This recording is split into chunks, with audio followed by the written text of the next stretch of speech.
guys enjoying your con? Very much so. Cool.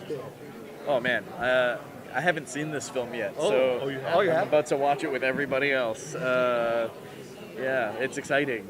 Are you guys gonna watch it? Oh yeah. It's funny. I'm sure as most people have noticed or mentioned online. You voiced very briefly Leonardo in a short. Yes. So I was curious. Was that kind of your audition process would lead to it, or?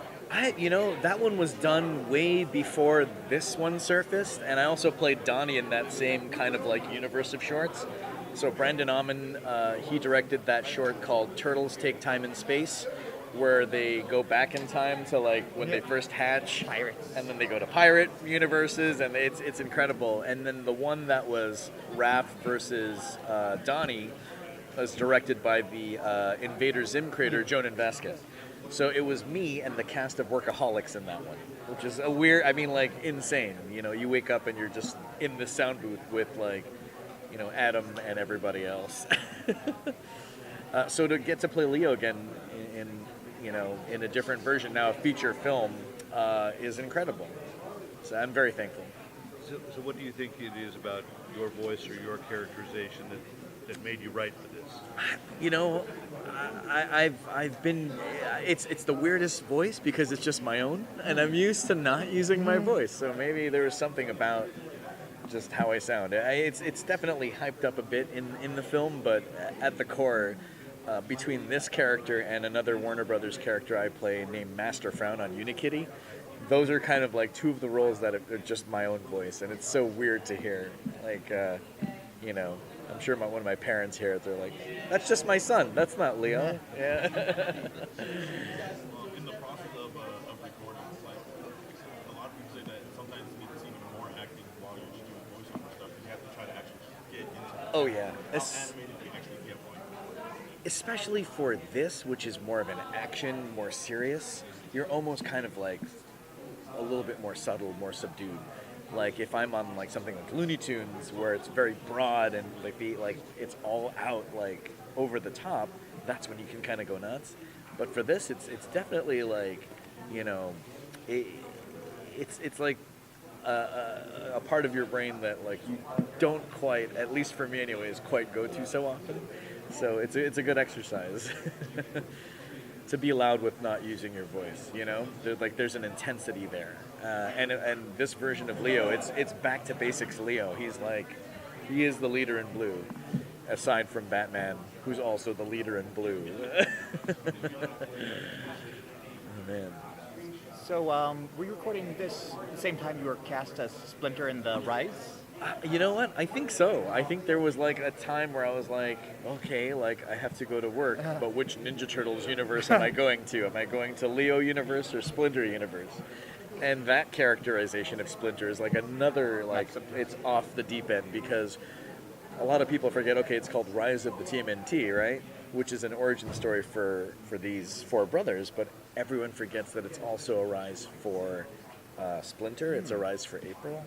Like, this is everyone's kind of like a retelling, a re-beginning that we've never seen before. And what I love is that it's Ninja Turtles, so this could be happening in the same universe or a dimension over from the 2012 universe, the 87 universe. It expands, and I think we touch upon that in the next coming episodes. If you guys watch that one, I don't know. I mean, everyone it's like a fine wine. Oh yeah, well clearly you watch it. So thank you, my son. You are one of the good ones. Yeah.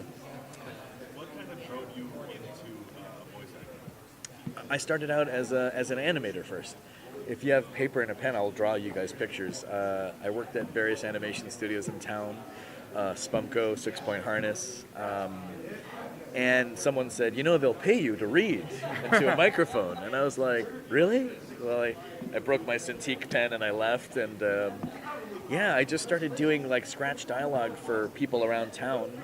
And one of those guys was Jorge Gutierrez. He created El Tigre.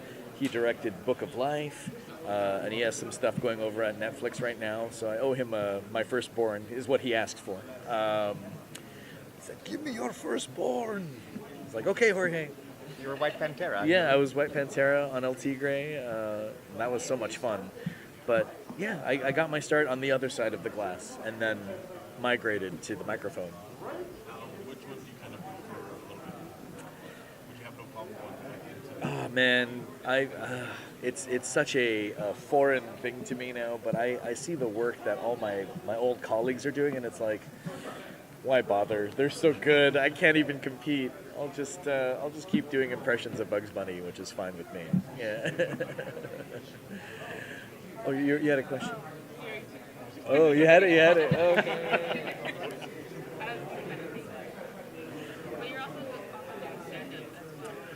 I was, but I mean, it's another thing that, like, you have to wake up thinking about stand-up. I wake up thinking about voiceover. You know, like, there are people that have the notepad by the bed, so when they wake up and think of a joke, they write it down.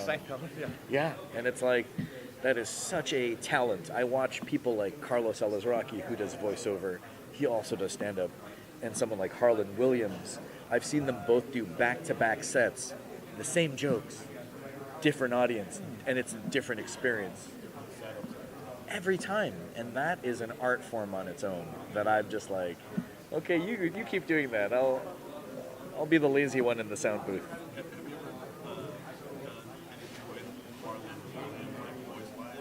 You know, he has one of the most watched Disney Junior preschool shows called Puppy Dog Pals. If you've seen that, because I have a son, he's 3, he watches that show. That's Harlan Williams' show. Like, he created a children's. Would you trust that man with your kids? No, I'm just kidding. Have I got a show idea for you? Yeah. This is a show for kids from the guy who drank pee in Dumb and Dumber. Yeah. Think about that. I love Harlan, another fellow Canadian. Yeah, fantastic. But yeah, I see him all the time at sound booths, and we always just I crack up every time I see him. So. Cool. Are you guys watching the film? Oh yeah, definitely, hopefully. Sweet.